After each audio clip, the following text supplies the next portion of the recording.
Greetings and welcome to Gripping Horror. In the serene waters of one of Malta's most picturesque bays, tragedy struck on January the 18th, 2020. Christine Gauci, a remarkable 35-year-old technical diver, scuba instructor, freediver, and Afghanistan veteran, met an untimely fate in the midst of what should have been another routine dive. The incident left many with unanswered questions, and the case grew even more perplexing after her long-time diving buddy, Arthur Costello, found himself confronting involuntary homicide charges subsequent to a comprehensive post-accident analysis conducted by the Maltese police. This is the story of the Gozo diving disaster of 2020. Born on September 3rd, 1985, Christine Gauci was a sincere, energetic, and adventurous woman.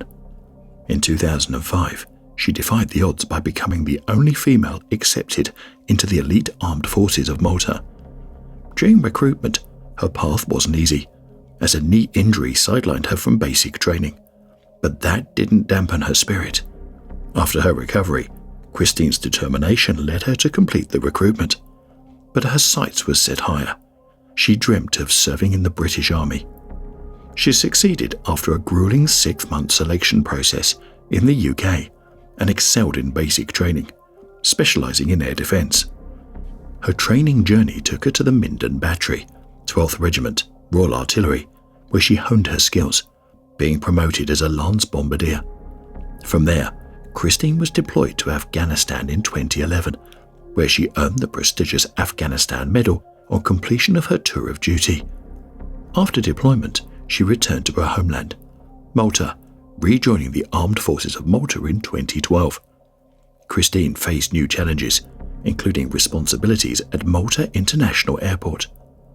Her training encompassed searches on female personnel and vehicles, VIP protection, and rapid response to aircraft accidents. But Christine's ambitions didn't stop there. With a passion for sports diving, she harbored a strong desire to pursue a career in underwater bomb disposal. Eager to combine her love for diving with her dedication to handling delicate military tasks, she eagerly enrolled in the rigorous B3 diver course offered by the Explosive and Ordnance Depot. Her ultimate aspiration was to make history as the first female member of the esteemed EOD unit, proudly serving her nation beneath Maltese waters. This determination and dedication mirrored the spirit of Malta itself, a nation with a population of about 500,000 people, formed by 2 main islands, the larger island of Malta and smaller Gozo. Each has its own unique charms. The bigger island is more developed and boasts a greater number of attractions, while Gozo offers a more relaxed and natural feel. The dive took place at Mangar Exini, which is situated on the south of Gozo. Access to the quaint fjord-like bay is through a long windy road, starting near a farm between Zukija and Sanit and overlooking the valley. Dive vehicles can be conveniently parked at the water's edge, enhancing the accessibility of Mangar Exini as a favoured and easily reachable dive site in Gozo.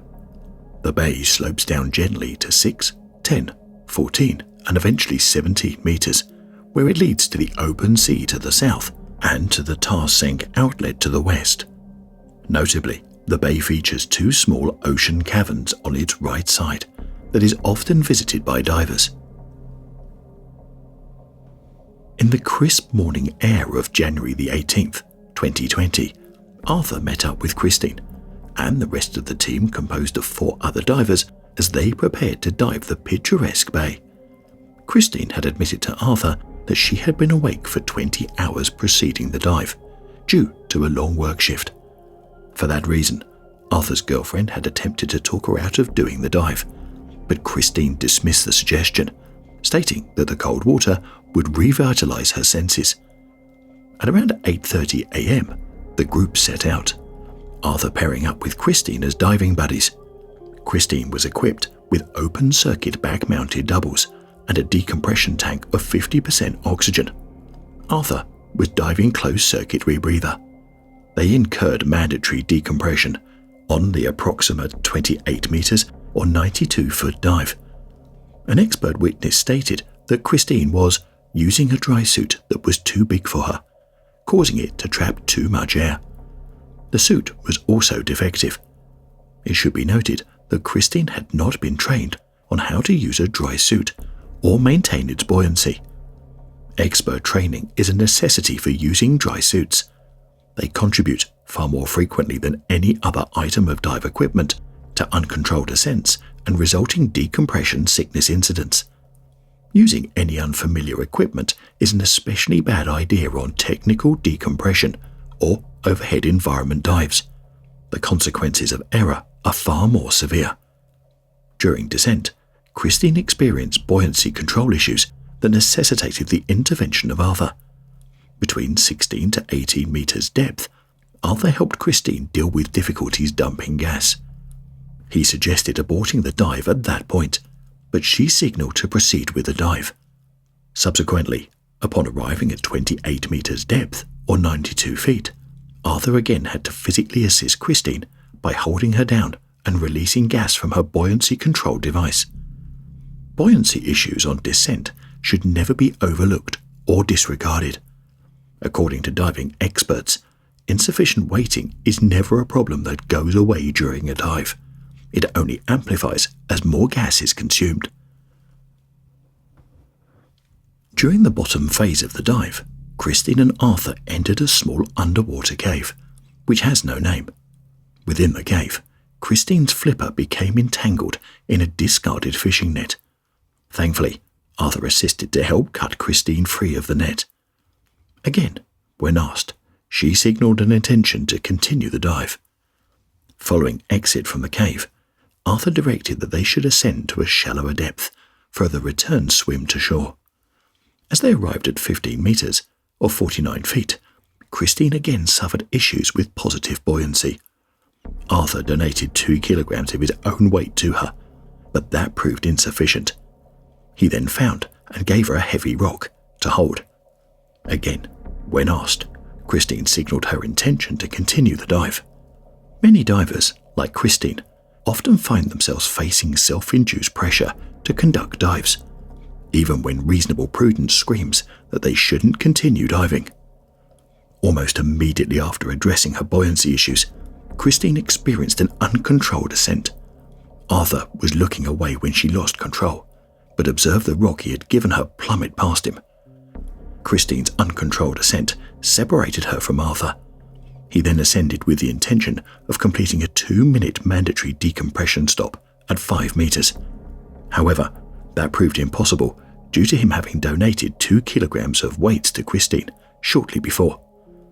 Experts who later checked Arthur's dive computer attested that a 2-minute deco obligation at 5 meters was never an impediment to seek a lost diving buddy. Once surfaced, Arthur spotted another diver exiting the water and wearing a dry suit of similar appearance to Christine's. He swam towards them, only to realize that it was not her. When he arrived on shore, another diver asked him about Christine, and they realized she had not yet returned. They waited 5 minutes, and then they called the 112 emergency number and started looking for her from land, and some others went back into the sea looking for her with masks and fins. According to an expert witness, the assumption that Christine was safe on the surface and swimming back to shore, when no such contact and reasoning was made between the two divers, proved to be highly significant, as this led to the omission of a timely rescue attempt during the critical initial minutes. Unfortunately, Christine was noticed to be floating face down by the shore, close to the Emgar Exini Tower. The divers who assisted her noted her to be unconscious, one of them confirming she was frothing from the mouth, with bloodshot eyes. At the same time when the divers arrived, an Armed Forces of Malta rigid-hulled inflatable boat had just arrived as well in response to the emergency call. They attempted to fill her dry suit with air to help getting her up in the rigid-hulled inflatable boat, but it was noted that there was no air left in her tanks. Christine's passing remained a mystery, as 3 potential factors came into play: insufficient weighting, gas depletion, and, as highlighted by expert witnesses during the trial, a cardiac arrhythmia might have triggered a sudden shortness of breath, compelling Christine to instinctively ascend rapidly to the surface in search of air. Despite several attempts by Arthur to help Christine during the dive, the magistrate of Gozo during the initial trial ruled that he had failed to provide appropriate assistance during the final part of the dive, leading to the judgment that he had involuntarily caused Christine's death through negligence. Arthur hadn't checked Christine's gas levels during the last 25 minutes of the dive. Arthur had observed Christine grasping her nitrox 50% decompression cylinder towards the end of the dive, but had not investigated that behaviour. Neither did she inform Arthur that she was low on gas, required gas to be shared, or implement a more timely immediate ascent. Buddy gas checks are one of the most essential, yet most neglected, protocols in diving. Divers know they should do them, but often just don't have the focus necessary to remember them frequently enough to be meaningful. In many cases, that can lead to significant cognitive overload. In such instances, divers such as Arthur might find themselves mentally strained or distracted during the dive, making it challenging to track time and receive the subconscious cue needed to complete routine tasks like gas checks. Arthur's conviction caused an outcry among the Maltese scuba diving community, who feared that the judgment set a precedent that would lead other divers to consider diving without buddies, and could potentially have a deleterious effect on Malta's dive tourism industry. During the trial, it was established that Christine had consumed 70 bars of her primary gas within the first 20 minutes of the dive, at a depth of only 10 meters. This indicated an incredibly high gas consumption rate. During the accident inquest, it was determined that Christine's primary cylinders were drained empty when she surfaced. Her additional deco gas stage was, however, full. Christine's gas consumption issue is an important example of why robust gas planning and management is critical. The speed of her gas consumption should have been a glaring warning to her and her buddy. However, on the 22nd of February 2023, the Court of Criminal Appeal cleared Arthur of criminal responsibility for Christine's death, ruling that he had done everything he could have reasonably been expected to do in the circumstances. In her ruling, Justice Concilio Schieri Herrera said that while the buddy system was used by divers to ensure assistance was available during a dive, it did not mean that divers are responsible for each other's actions. Justice Herrera ruled that Arthur had not been in any way negligent in his actions. The court also noted that, while Arthur had come to Christine's aid several times during the dive, had he tried to follow her during the final rapid ascent, there may have been 2 fatalities, not 1. Sculptor Carlo Spiteri Magri, the creative force behind Jezero Sand Art Studio in Halcami, crafted a mesmerizing bronze statue that immortalized Christine. This heartfelt tribute came to life and was unveiled on a very significant day, Friday, September the 3rd, which marked Christine's birthday. The statue now stands proudly before the very house in Victoria, Gozo, where Christine herself once grew up. Today, this transformed residence is known as Dar Christine, a haven of solace and support for children grappling with the painful challenges of parental alienation. Besides this monument, as a result of the initiative of our armed forces colleagues, there is another commemorative monument that has been placed on the seabed at Magar Exini, where Christine drowned. Christine's tragic death served as a bitter reminder that divers don't always get away with deviating from ideal judgments or the best practices that they were taught. May she rest in peace. Cave diving is a trial enough when you do have the proper training and certification. When you do it without the certification, you may be chewing off way more than you can handle.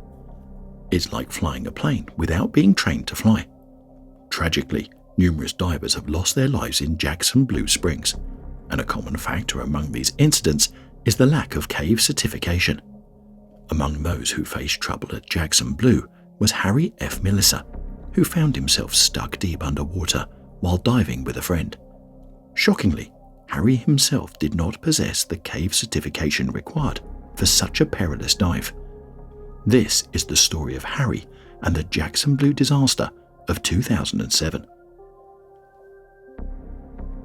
Harry F. Melissa, aged 48, was born in Lancaster, Ohio, in 1959, where he lived most of his life. However, for the past 5 years, he had been residing in Marianna, Florida. He was a devoted family man with a loving wife named Pat Melissa and 2 young daughters, Stephanie and Katrina Melissa. Professionally, Harry was the owner and operator of Air Services, a successful business that specialized in designing and building automotive paint booths. Beyond his work, Harry had a passion for diving. He had been a certified open water diver for over 2 decades. However, despite his experience, he never pursued the required certification for cave diving.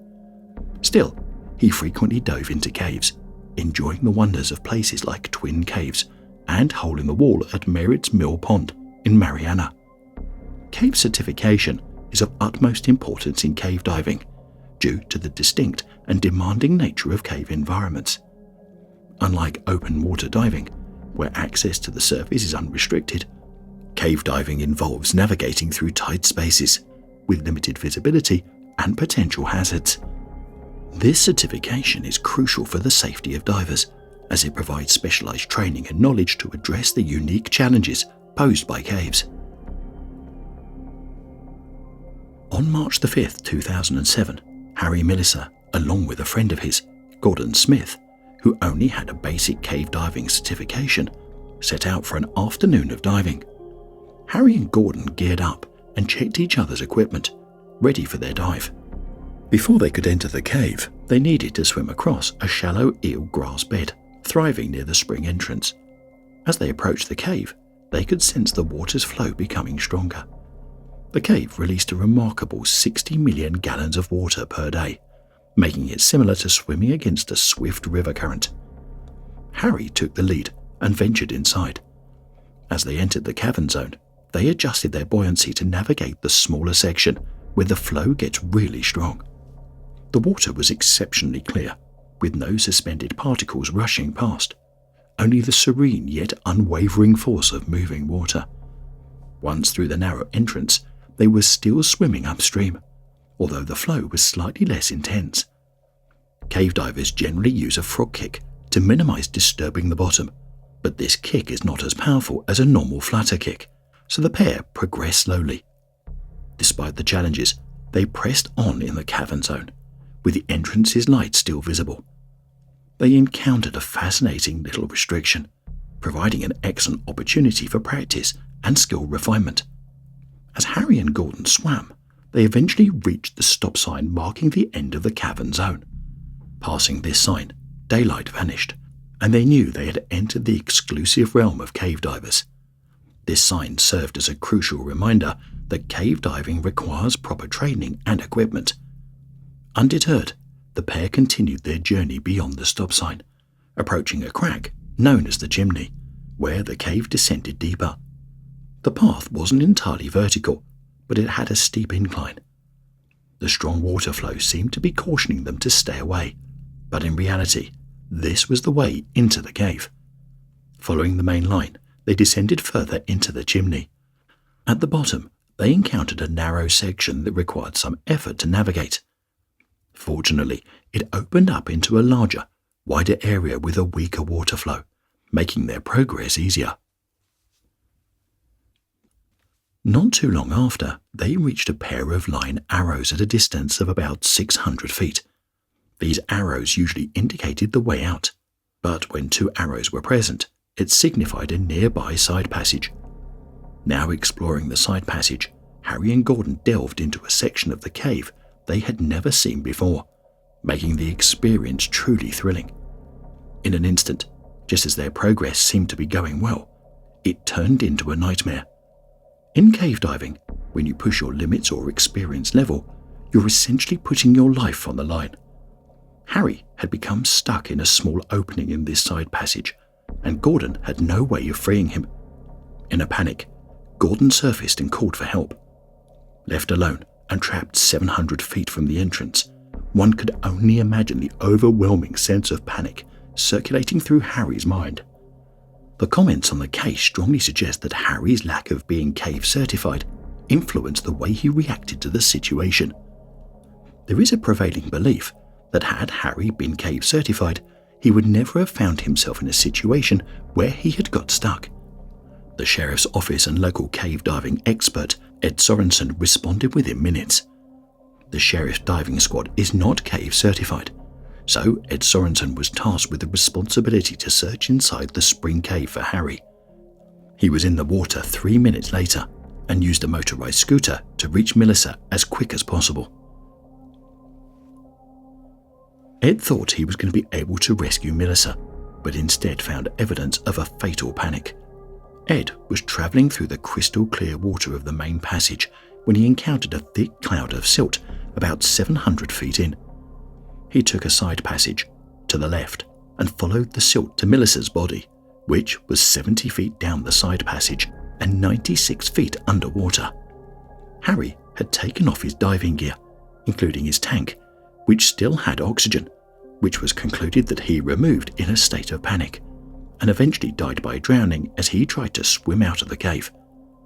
The most time-consuming part of the process in recovering Harry's body was Ed's ascent after locating him, as Ed was required to pause for decompression before leaving the water. At this point in the cave's history, numerous divers from all over the county have tragically drowned, often due to the lack of cave certification. Approximately 8 to 12 people have lost their lives at this point, to be precise, and unfortunately, this would not be the last case. As we conclude this harrowing tale of cave exploration, it serves as a stark reminder of the significance of cave certification and the potential consequences of overlooking safety protocols. Cave certification is not just a formality, it's a lifeline. Proper training equips divers with the knowledge and techniques essential to navigate through the challenging cave environment safely. Harry's tragic mistake of diving without proper certification reflects the alarming reality that daring to venture into caves unprepared can have dire outcomes.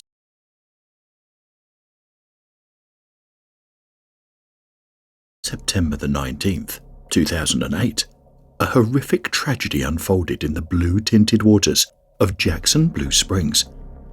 Richard Mork, a passionate and safety-conscious diver, ventured into the serene waters of the spring on a warm Florida afternoon.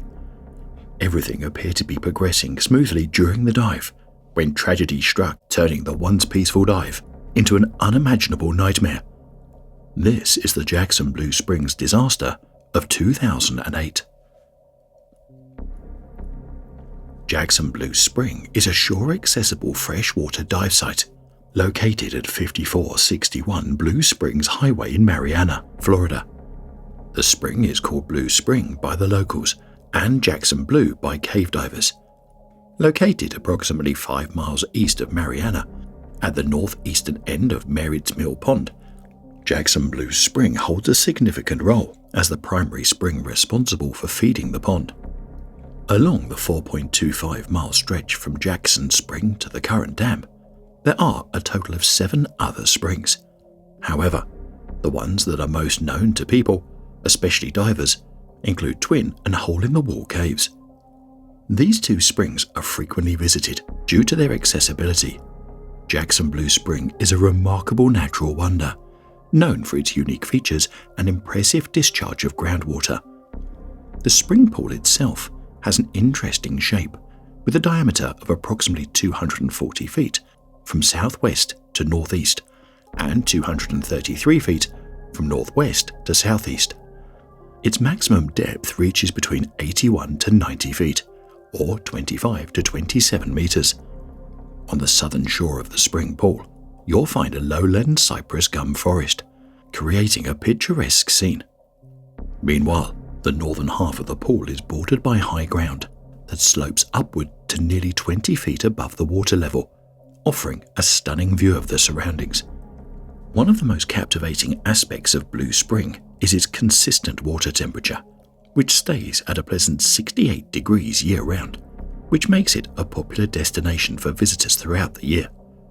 The pool is a first magnitude spring, which means it discharges more than 64 million gallons a day, which is enough to keep that entire Merritt's Mill Pond filled with crystal clear water. The water discharge from Blue Spring is believed to have been underground for about 17 years. Therefore, the chemical composition of the water is a result of rainfalls and seepage from that time period. The spring's stunning white limestone cave system beneath its waters offers an alluring opportunity for divers. It is normally a fairly high-flow system, which limits penetration unless you're using a scooter. Open water scuba diving and cave diving at Jackson Blue Spring and other springs in the Merritt's Mill Pond area are allowed, given proper permits from the county. The cave system is relatively easy to navigate. It is straightforward in terms of its layout and structure. The map of the cave system shows a main passageway that can be followed. This main passageway is the primary route through the cave. However, the map doesn't indicate the existence of numerous smaller paths within the cave system. These smaller paths might have been forgotten over time, which may indicate the reason these paths are not prominently shown on the map. Consequently, some of these smaller paths may already have a line laid. This can sometimes give inexperienced divers the impression that these paths are open for exploration. Dive experts, on the other hand, advise against venturing into these smaller restrictions. The reason is that there is usually nothing significant to see in these paths, and it's not worth taking the risk. Born in December 1969, Richard Mork was a person who radiated an infinite amount of energy throughout his life. From his earliest days to adulthood, he was known for his unwavering passion and zest for life, leaving a lasting impact on all who knew him. Richard's optimistic outlook, coupled with his ability to face challenges with a smile, was truly inspiring. Above all, his love for his children knew no bounds, and he cherished every moment he spent with them. Living on the west side of Houston, Richard possessed an insatiable love for adventure, travel, and exploring new horizons. He was not only an avid skier, but also a passionate scuba diver. It wasn't until 2005, during a work trip to Doha, Qatar, that he discovered his deep fascination for cave diving. Driven by his newfound passion, Richard wasted no time and underwent comprehensive PADI cavern certification while in Doha, solidifying his skills and knowledge as a diver. During his stay in Doha, Richard seized the opportunity to embark on a scuba trip to Oman, accompanied by two colleagues. Their weekend escapade took them to breathtaking dive sites in the southern regions of Qatar. After forging unforgettable memories in Qatar, Richard eventually returned to his home in Houston following 9 eventful months, where his newfound passion continued to grow. His schedule consisted of diving every other weekend. In addition to his physical diving expeditions, Richard actively engaged with various dive forums and clubs, seeking to connect with fellow diving enthusiasts and expand his knowledge. Under the name Packet Sniffer, Richard created his first post on Scuba Board on July the 14th, 2005, upon his return. "I have just entered this great sport. I can't believe that I haven't done this earlier. Anyway, I live on the west side of Houston. I just certified for OW in May and have done some dives in Qatar and Oman. I travel a bit in my profession. I just returned from Qatar after being there 9 months, which is where I was certified. So, I'm getting back into the swing of things and am looking for responsible dive buddies. I'm easy to get along with and really enjoy any adventure." From these small glimpses into Richard's private life, it becomes apparent that he possessed a friendly and outgoing nature, as well as an appetite for adventure. On November the 29th, 2005, Richard became a member of a local diving group called Chum Social Dive Group. City of Houston Underwater Mariners, or CHUM, is a Houston scuba club which was founded by a group of divers from all levels of certification and experience to promote diving in Texas and share their experiences from around the world. Little did Richard know at the time, but his decision to become a member of Chum Social Dive Club would serve as the catalyst for a significant relationship with Dan Wyant, another local diver. Richard and Dan would soon form a deep bond, becoming trusted dive buddies. Fast forward 3 years later, and by now Richard and Dan had extensively explored various caves in Florida, including Eagle's Nest, deep holes in Wakulla County, and caves in Mariana and its surrounding areas. Now, 2008, Richard and Dan had made 2 previous dive trips together in northern Florida in the past year. By this point, they had around 15 dives together as buddies in Florida caves. Richard was the only cave diver Dan had been with who exclusively used a rebreather for his diving equipment. The Megalodon is a fully closed-circuit rebreather manufactured by Inner Space Systems Corp. and Richard's choice of equipment. Unlike traditional scuba gear, a fully closed-circuit rebreather does not release gas into the water with each breath, but rather the exhaled gas flows through an absorbent canister where the carbon dioxide is removed. Also, unlike open-circuit scuba equipment, a rebreather normally has 2 gas bottles. One contains pure oxygen, the other contains dilutant, either air or a mixture of helium and oxygen. When a diver breathes on the rebreather, his or her exhaled breath has its carbon dioxide absorbed by a mechanism called the scrubber canister. Oxygen sensors measure the oxygen partial pressure in the gas leaving the canister. The rebreather control electronics and firmware operate a solenoid-controlled oxygen add valve to raise the oxygen concentration back to the desired value, to make up for the oxygen that is metabolized by the diver. According to the US Navy Dive Manual, a hypoxic condition occurs at an oxygen concentration level between 0.16 atmospheres absolute and hyperoxic condition at a level above 1.5 atmospheres absolute. Both conditions can lead to unconsciousness and death. Atmospheres absolute is an essential factor for divers to consider when planning their dives. It helps them determine maximum depth levels, calculate oxygen requirements, and plan safe ascent rates in order to avoid decompression sickness. With this knowledge, divers can be confident that they are diving safely and responsibly. Most rebreathers are designed to maintain oxygen concentration between 0.75 and 1.3 atmospheres absolute. The Megalodon is normally equipped with 2 visual displays that allow the diver to monitor the oxygen concentration, battery life, and gas cylinder pressures. There is also a heads-up display that provides a visual alert, prompting the diver to check the detailed data on his primary and secondary displays. In the event of failure of the electronic-controlled oxygen add valve, the diver would be able to manually add oxygen while monitoring his primary and secondary displays. On Thursday, September the 18th, Dan left Georgetown, Texas for Mariana, Florida around noon. At approximately 3 p.m., he arrived in Houston at the apartment of Richard's friend. Richard was staying with his friend because of Hurricane Ike. During the trip to Mariana, Richard and Dan discussed dive planning for the dives they wanted to do on the trip. They proceeded from Houston to Mariana, Florida, arriving at Cape Adventurer's rental trailer at approximately 1:45 a.m. on September the 19th. The pair rewoke at around 9 a.m. on the same day after getting a few hours of sleep. Richard had fruit and a bowl of instant oatmeal for breakfast. Richard and Dan then drove to the Mariana Winn-Dixie to get lunch supplies. The original plan was to dive hole-in-the-wall cave using one of Ed Sorensen's rental boats. However, when they got to Cave Adventurers, they found that all of his boats were rented, a mistake that was their fault as they had both forgotten to call and reserve a boat.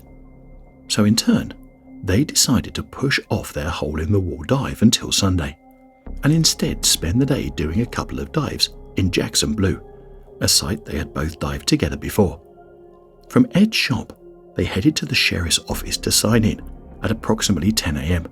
before arriving at Jackson Blue at approximately 10:15 a.m. After arrival, Dan and Richard began to put their gear together and discuss their dive plan.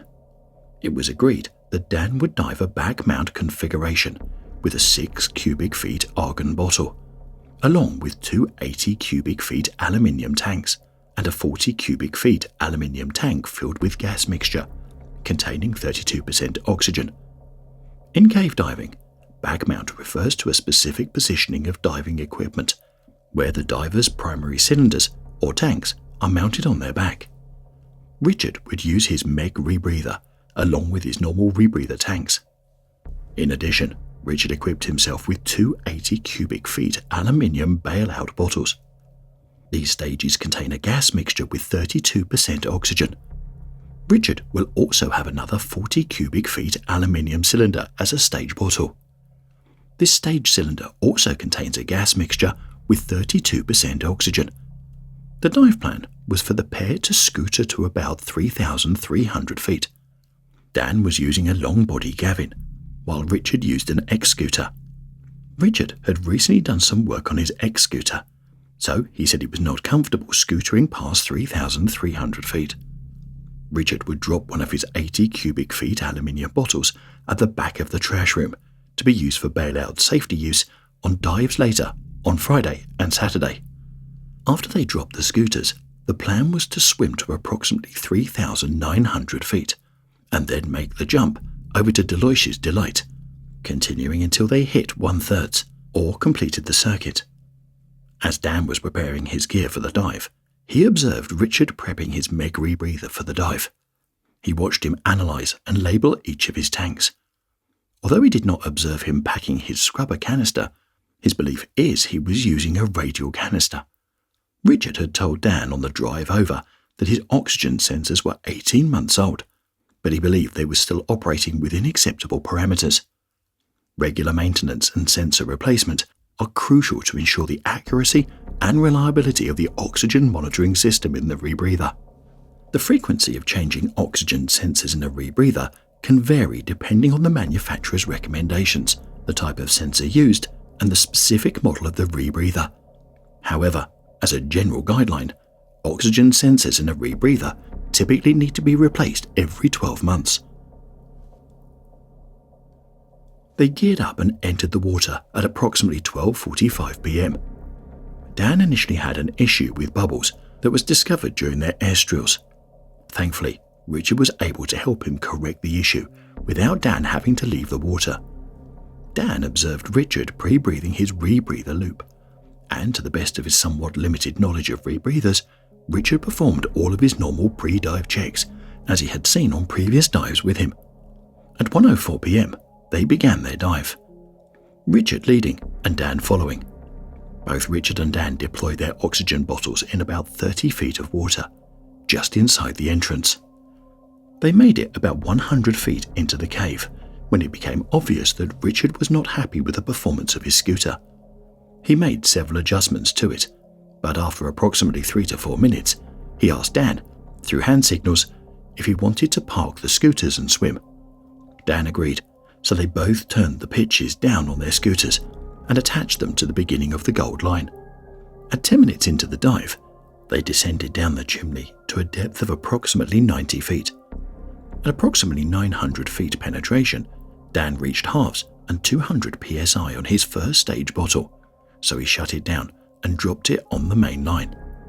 At the first tee, they proceeded to the right. At approximately 1,500 feet, Richard reached halves and 200 psi on his second stage, so he shut it down and dropped it on the main line. Unbeknownst to Richard, there were at least 2 faults with his rebreather that went unnoticed during his preparation for the dive. Firstly, the rebreather's age caused inaccurate oxygen sensor readings. Secondly, there was an issue with the improper assembly of the solenoid-controlled oxygen add valve. The initial fault caused the rebreather's displays to inaccurately report lower oxygen levels than the actual levels when the oxygen concentration rose above approximately 1.0 atmospheres absolute. As for the second fault, it completely prevented the rebreather from functioning automatically during the entire dive. The solenoid valve was not free-flowing oxygen throughout the approximate hour-long dive. Since the solenoid control valve failed in the open position due to its improper assembly, the oxygen supply to the valve would have had to be turned off, most likely via the oxygen isolation valve that is located on the chest-mounted counterlung. In this setup, Richard would need to manually add oxygen using the add valve, which is also positioned on the counterlung. By bypassing the solenoid valve, Richard took on the responsibility of regulating oxygen concentration.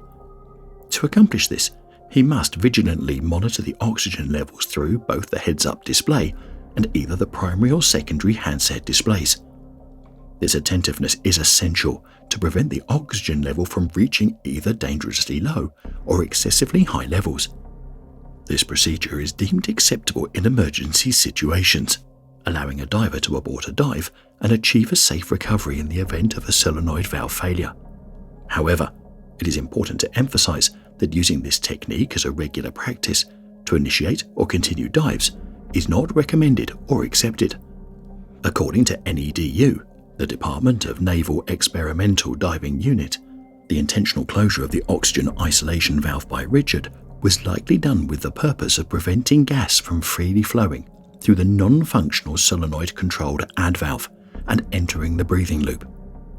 Given the positioning and functioning of the isolation valve, there was a potential risk that the oxygen concentration in the breathing loop would rapidly increase to a toxic level. This situation would pose a serious threat to Richard's safety. Richard and Dan reached the third tee at approximately 58 minutes. Richard made a left and headed down the rabbit hole. Dan began to follow Richard down the rabbit hole, but he stopped just inside the entrance. After Richard swam in place for about 5 seconds, Dan noticed a relatively large amount of bubbles from his head area. Richard continued to swim in place for another 5 seconds, and Dan flashed him with his primary light. Dan's intention was to get Richard to turn around, so he could suggest that they should take the other direction, around the tee. Almost immediately after Dan flashed Richard, he began to turn around. Belief was that he was acknowledging Dan's flashing, but by the time Richard got turned around, in at most 5 to 10 seconds, Dan could tell something wasn't right.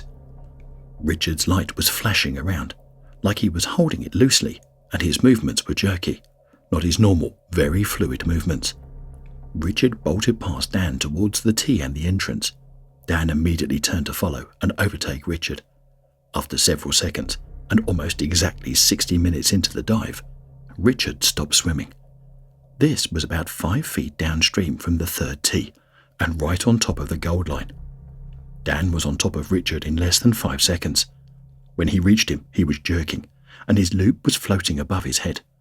His loop had been in his mouth just seconds earlier when he swam past Dan.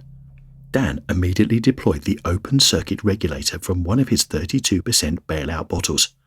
He put the regulator in Richard's mouth, and when he did not immediately attempt to breathe off of it, Dan purged the regulator for him. For the next 15 minutes, Dan held the regulator in Richard's mouth, purging it at regular intervals in the hope that he was getting some gas, and at some point he would begin to breathe.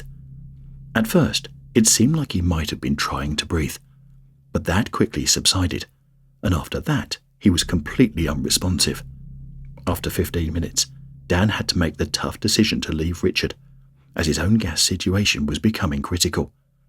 On the exit, Dan had to stop himself at one point because he was overbreathing his regulators and could not get enough air. He was able to get his breathing back under control and got to the decompression stop without any further incident. Dan performed approximately 2 minutes of deco on oxygen and then did an ascent. On the surface, there was a group of divers on 2 pontoon boats geared up for a dive. Dan was able to get their attention and have them call 911. Dan forced himself to wait on the surface for about 2 minutes due to decompression sickness concerns. Then he exited, went to his car, and called Ed Sorensen. Dan briefed Ed on the situation, and as he was doing so, he walked up to the front of the park and opened the gate for the emergency personnel. Members of the Jackson County Sheriff's Office dive team and 2 other certified cave divers recovered the body of Richard from the cave Friday afternoon. The police worked on their reports, and Richard's gear was sent to NEDU for evaluation. Due to one of the oxygen sensors being incapable of accurately indicating oxygen concentrations above 1.0 atmospheres absolute, and the other 2 unable to indicate values above 1.5 atmospheres absolute, the readings on the HUD, primary and secondary displays would have underestimated the actual oxygen concentration present in the breathing loop. As per NEDU's findings, Richard died due to hyperoxia, and since the solenoid valve was not functioning properly, Richard manually added air to compensate for the perceived low oxygen levels. This resulted in an excessive buildup of oxygen in the rebreather, leading to hyperoxia and ultimately causing his death. Attempting to manually control the oxygen concentration with faulty sensors would have proven highly challenging. The risk of maintaining safe levels under such circumstances would have been daunting. Chum decided to rename their Diver of the Year award in honor of Richard. It is now the Richard Packet Sniffer Mork Diver of the Year Award. There was a short memorial service in honor of Richard Mork on Saturday, January the 17th, at Jackson Blue at 2 p.m. At the conclusion of the service, his family and friends placed a small memorial plaque in Richard's honor in Jackson Blue. As family and friends bid farewell to Richard, they remember the light he brought into their lives and the profound impact of his adventurous and loving soul. May he rest in peace.